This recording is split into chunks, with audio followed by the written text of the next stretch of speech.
Good evening and a warm welcome. It's Thursday, the 20th of September 2018. You're joining us on Prime TV News. Here are the top stories.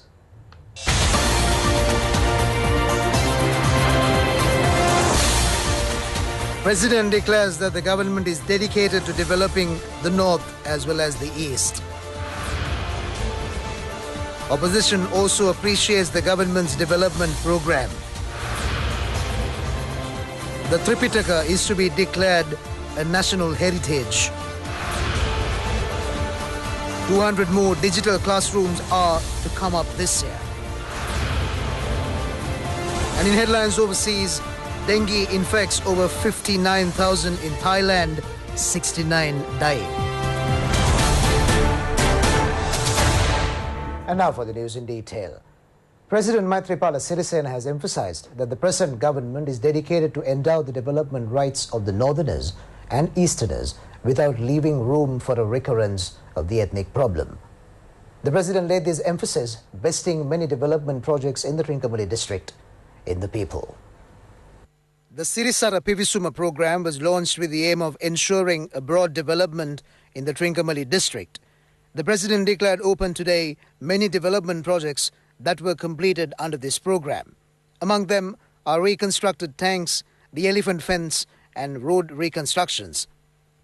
The Sirisara Pivisuma program, operative with the contribution of the Sri Lanka Army, is a concept of the President. The Presidential Secretariat has allocated 5,000 million rupees for this program. 40 tanks in the Trincomalee district have been reconstructed under this program. The Gomarang Kadavala Bakhmi Vava tank was vested in the people under the patronage of the President. The expenditure incurred on the reconstruction work was 11 million rupees. Thereafter, equipment was handed over to the Kantale Base Hospital at a function held at the hospital.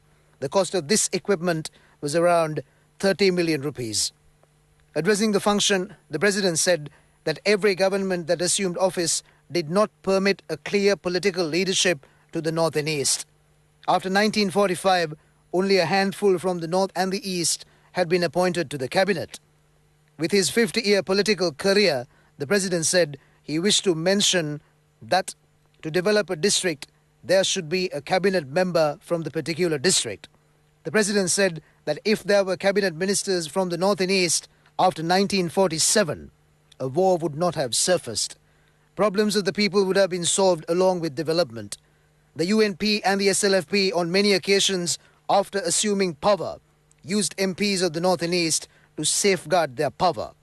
Opposition leader R. Sambandhan, expressing his views, said that this is a state leadership in the country that can build a country which everyone can live in peace, enjoying privileges of development in an undivided country.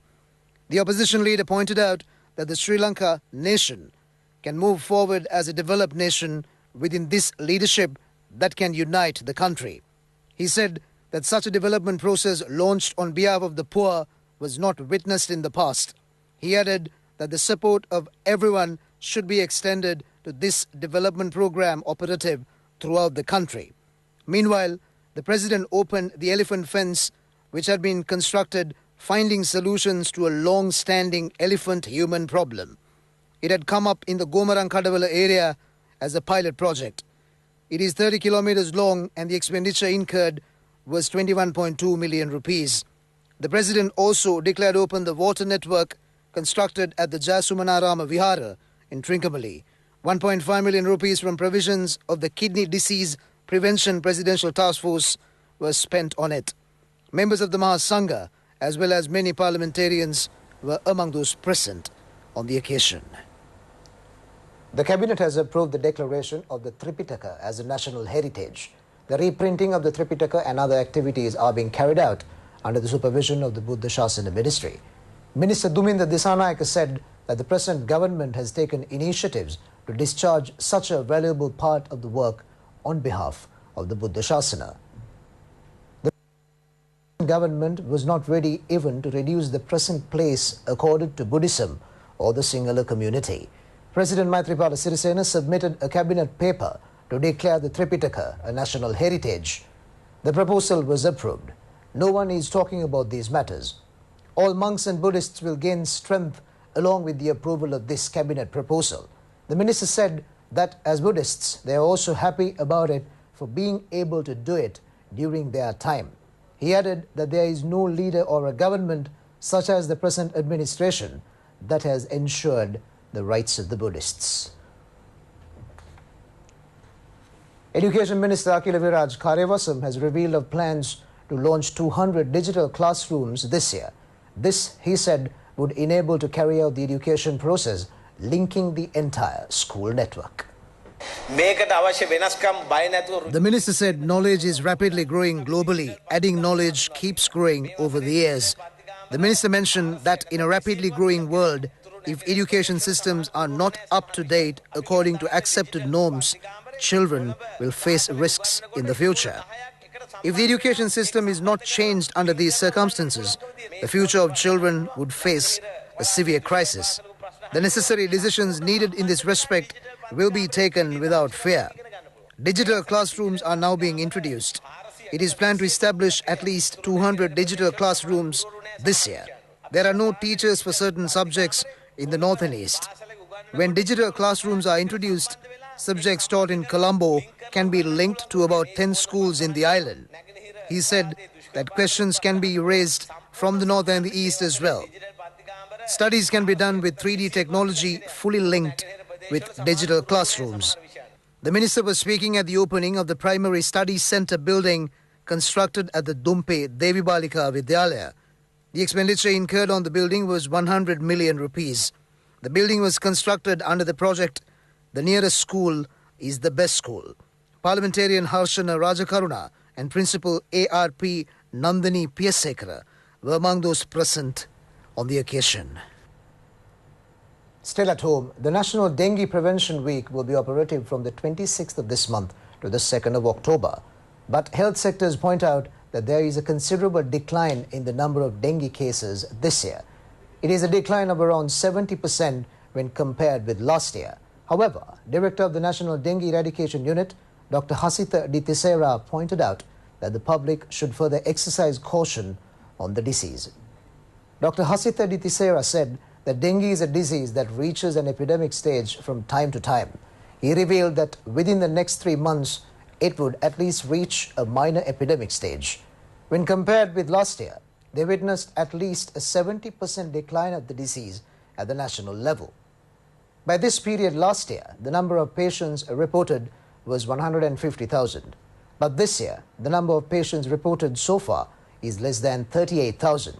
If anyone contracts fever for 2 days or more, maybe children or adults, he advised that it is important that treatment should be taken from a doctor or from a hospital. The reconstruction of tanks in the Anuradhapura district under the Ellanga Irrigation Reconstruction Countrywide Program will kick off tomorrow. It will take place under the patronage of President Maithripala Sirisena. It is the first stage of this irrigation reconstruction program launched on the instructions of the President that will begin tomorrow. The program will commence from near the Nabadagasdigilia tank in Mahavilachia. It is planned to reconstruct 17 tanks within the Mahavilachia and Nochiagama Divisional Secretariat divisions. Parallel to this work, many activities necessary to upgrade the living conditions of the people living in affiliation to the tanks that are being reconstructed will also be launched. Many projects related to the agricultural, fisheries and tourism industries will also be implemented. The national program for the reconstruction of 2,400 tanks is already in place in several regions within the island. Accordingly, these reconstructions are being carried out by the engineering force of the Sri Lanka Army. The Ellanga network is considered as an outstanding engineering concept coming from the days the kings ruled the country. It is expected to stock an increased quantity of water in rural tanks through this program. This will provide a permanent solution to the drinking water and irrigation water shortage experienced in the Anuradhapura area.